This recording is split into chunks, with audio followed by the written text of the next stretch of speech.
Hello guys, this is me Ankur Upadhyay. Welcome to our channel stock market analysis. Guys, बात करने वाला हूँ ITC के शेयर पे।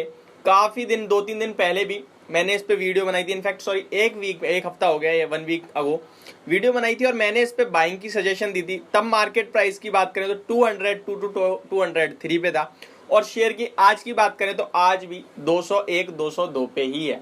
ऐसे में आपके पास भी है आईटीसी में पोजीशन या फिर आप बनाना चाहते हैं फ्रेश एंट्री, तो मैं आपके लिए लेवल सजेस्ट करूंगा और साथ ही साथ बताऊंगा कि आने वाले टाइम में इस स्टॉक में कैसे और क्या हो सकता है। साथ ही साथ अगर आप ट्रेडर हैं तो आपके लिए ये हो सकता है बहुत ही ज्यादा मुनाफे वाला शेयर। वो कैसे, उसके बारे में भी बात करेंगे। तो चलिएगा इस वीडियो को करते हैं शुरू। उससे पहले मैं बता दूं, अगर आपके पास कोई भी स्टॉक है जिससे रिलेटेड आप मुझसे बात करना चाहते हैं तो मेरी इंस्टाग्राम आईडी पंडित ब्रदर्स पे आके आप मुझसे बात कर सकते हैं। गाइस, बात करते हैं अब आईटीसी शेयर पे। अभी करंट मार्केट प्राइस की बात करूं तो 202 पे शेयर ट्रेड कर रहा है। 4.4 मिलियन वॉल्यूम्स ट्रेड हो चुके हैं अभी तक। गाइस, शेयर को काफी दिनों से देखा जा रहा है। इनफैक्ट 6 महीने का चार्ट खोल के देखोगे तो आपको एक रेंज दिखेगी। जो रेंज निकल के आएगी वो 220 से 200 के लेवल्स की है। ठीक है, तो एक बात तो सीधे सीधी आपको मैं दिखा रहा हूं कि ये यहाँ पे बाय करने के लिए रिस्क रिवॉर्ड बहुत ही ज्यादा फेवरेबल है। काफी अच्छा लेवल है बाय करने के लिए, क्योंकि अगर आप आईटीसी को वॉच कर रहे हैं, ऑलरेडी स्टॉक है। देखो, ऑलरेडी स्टॉक है तो आपने कहीं ना कहीं नोटिस कर ही लिया होगा कि 220 से सेलिंग आती है, 200 के पे बाइंग आती है। तो आपके लिए तो ये बेस्ट लेवल होगा बाइंग के लिए। ठीक है, लेकिन फिर एक सवाल उठता है, ये बढ़ता ही नहीं है। तो मैं इसके मुकाबले आपसे कहना चाहता हूं, अगर आप आईटीसी की बजाय नेस्ले या फिर ब्रिटानिया भी देखोगे तो आपको देखने को मिलेगा रेंज बाउंड। रेंज हो गई है इन शेयरों में। ऐसा नहीं है केवल आईटीसी ही आपको मूव नहीं दे रहा है, आईटीसी ही आपका पैसा बना के नहीं दे रहा है। कुछ एफएमसीजी शेयरों में रेंज बन गई है इस टाइम, जो रेंज प्ले हो रही है 10 से 15% के बीच में। तो रेंज के हिसाब से भी देखोगे तो आईटीसी अभी 200 की रेंज से 220 है, तो आपके लिए रिस्क रिवॉर्ड बहुत ही ज्यादा फेवरेबल है। भाई, लालच दिलाता है 202 पे, जो कि 220 तक तो आपको पता है रेंज है, वहां तक वो दोबारा आएगा ही।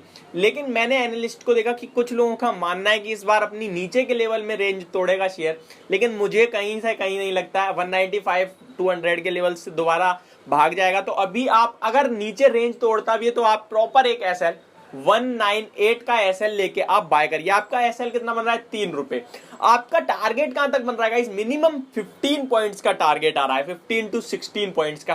तो रिस्क रिवॉर्ड इतना फेवरेबल है मेरे हिसाब से, तो बाइंग अपॉर्चुनिटी है, बाय करके जाना चाहिए ITC with a stop loss और 198 for a target of 215 to 218 minimum. ठीक है, अब बात करते हैं ट्रेडर्स के लिए। देखो, वैसे तो मैं ट्रेडिंग के लिए सजेस्ट करता नहीं हूं, लेकिन ट्रेडर्स का तो ये स्टॉक है फेवरेट। क्यों, वो मैं आपको बताता हूं। 200 से 220 की रेंज है और यह एक ट्रेडर जो ट्रेडिंग करता है वो अच्छी तरीके से समझ चुका है इस शेयर में, क्योंकि वो दिमाग से काम कर रहा है, उसको काफी चीजें देखनी होती है, तो वो तो ऐसे ही स्टॉक ढूंढेगा। अब मैं बताता हूं पैसा कैसे बनेगा।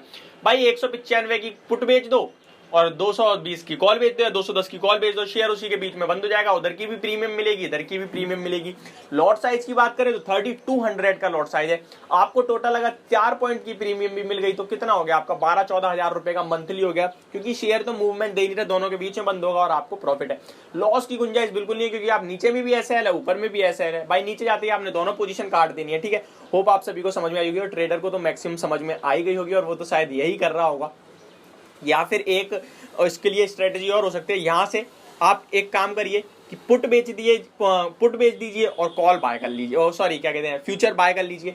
नीचे आता है शेयर तो कॉल बेच दीजिए और फ्यूचर बाय कर लीजिए। नीचे जाता है शेयर तो आपकी कॉल पूरी जीरो हो जाएगी और 198 3 रुपए का एसएल है वो आपको खा जाएगा, और वहां से आपको कॉल में 1-2 रुपए मिल जाएगा। तो आपका मिनिमम लॉस कितना होगा? 3200 का। लेकिन आपकी प्रॉफिटेबिलिटी चांसेस जो हो जाएंगे वो करीब 10 पॉइंट यानी 32, 15, 20 हजार रुपए तक बन सकता है। तो लेकिन मैं सजेस्ट कैश में ही करता हूं। तो कैश की बात करते हैं। कैश में भी 202 पे मुझे बहुत ही अच्छा लग रहा है ये शेयर बाय के लिए। आप, मैंने एसएल बताया 198। देखो, कंपनी अच्छी है और आपको एक चीज हमेशा याद रखनी है, जितना लंबा कंसोलिडेट होगा शेयर, कंसोलिडेशन जितना लंबा चलेगा, उसका ब्रेकआउट या ब्रेकडाउन उतना ही बड़ा होगा। इनफैक्ट ब्रेकडाउन तो उतना बड़ा नहीं होता, लेकिन ब्रेकआउट बहुत बड़ा होता है। और आईटीसी को आप सभी अच्छे से जानते हैं, 2.5 लाख करोड़ से भी बड़ा मार्केट कैप है। आपने न्यूज में देखा होगा कि अभी अच्छी खासे लोग घूम रहे हैं, वेकेशन पे निकल गए, कोरोना आप कोई मानने को तैयार नहीं है, और होटल्स में अच्छी खासी बुकिंग आ रही है। ऐसे में होटल कारोबार से भी आईटीसी का काम आएगा। तो मुझे लगता है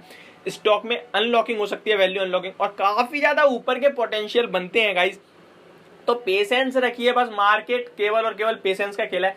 आप ना जाने कितने स्टॉक देखोगे 3 से 4 साल एक रेंज में घूमे स्टॉक, ज्यादा से ज्यादा 20% की रेंज में, लेकिन जब उनका ब्रेकआउट मिला ना तो 100+% के रिटर्न उन्होंने मात्र 6 महीने में दे दी। देखो स्टॉक मार्केट क्या है, स्टॉक मार्केट रिटर्न से रिलेटेड है, आप सभी को पता है, लेकिन भाई कहीं कंसोलिडेशन हो रहा है ना, तो ये मत सोचो स्टॉक चलता ही नहीं है। आज जो शेयर चल रहे हैं, मीडिया दिखा रही है, एनालिस्ट दिखा रहे हैं, सब सजेस्ट कर रहे हैं जो कि वो चल रहे हैं, तो उनपे आपका लालच आता है। लेकिन आपने ये सोचा है कि आज वो चल रहे हैं, कभी ना कभी तो रुकेंगे, एक दिन, 2 दिन, 1 महीने, 6 महीने, 9 महीने बाद रुकेंगे, क्योंकि मार्केट तो ग्रोथ, शेयर तो ग्रोथ से ही बढ़ना है। आईटीसी में भी ग्रोथ है, अभी नहीं बढ़ रहा लेकिन ग्रोथ है, जब बढ़ेगा तो बुरी तरह बढ़ेगा। तो ये सब आप चीजों को, आप लोगों को नोटिस करना चाहिए।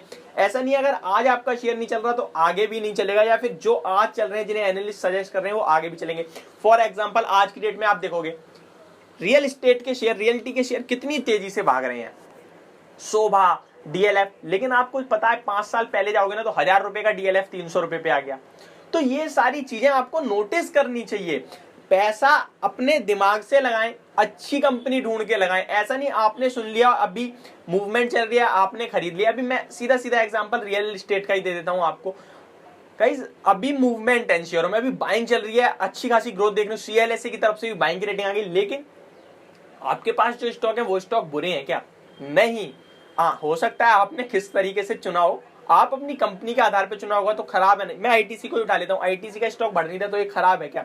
इसने पिछले 10 साल में आप रिटर्न देखो और डीएलएफ का 10 साल का रिटर्न देख लो, आपको साफ दिख जाएगा। मैं 10 साल की बात करूं तो आपको आईटीसी ने 50% का इक्विटी पे रिटर्न दिया है, 10% पर ईयर का, आपको 8 से 10% का डिविडेंड, जो कि अब बढ़ के 10 हो गया, पहले 10 नहीं था, ठीक है। उसके बाद शेयर स्प्लिट और बोनस अलग दे चुका है, जो कि करीब करीब आपके 100 शेयर के 500-700 शेयर हो जाते हैं मिनिमम, अगर आपने 10 साल पहले बाय करे होते। और वहीं मैं अगर डीएलएफ की बात कर लूं तो डीएलएफ में अगर आप 10 साल का चार्ट खोल के देखोगे, सॉरी गाइस अभी मेरे पास डीएलएफ मैंने ऐड नहीं कर रखा, बट मैं आपको ऐड करके बता देता हूं। तो ये ऑनलाइन पे अभी डीएलएफ अभी 308.50 का है।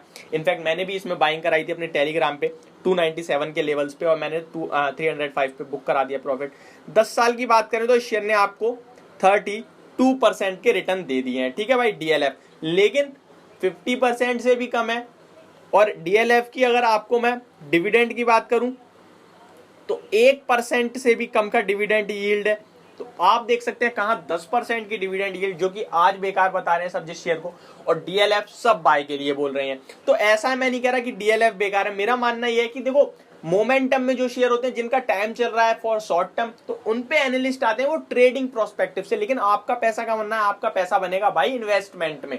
तो मेरे हिसाब से आप अपनी पोजीशन को होल्ड रखिए, क्योंकि जब भी ब्रेकआउट मिलेगा, बहुत बड़ा ब्रेकआउट मिलेगा। होप आप सभी को मेरी सारी बातें समझ में आई होंगी और कहीं ना कहीं आपको अपने शेयर पे कॉन्फिडेंस दिलाएंगी। तो thank you so much for watching this video, have a good day.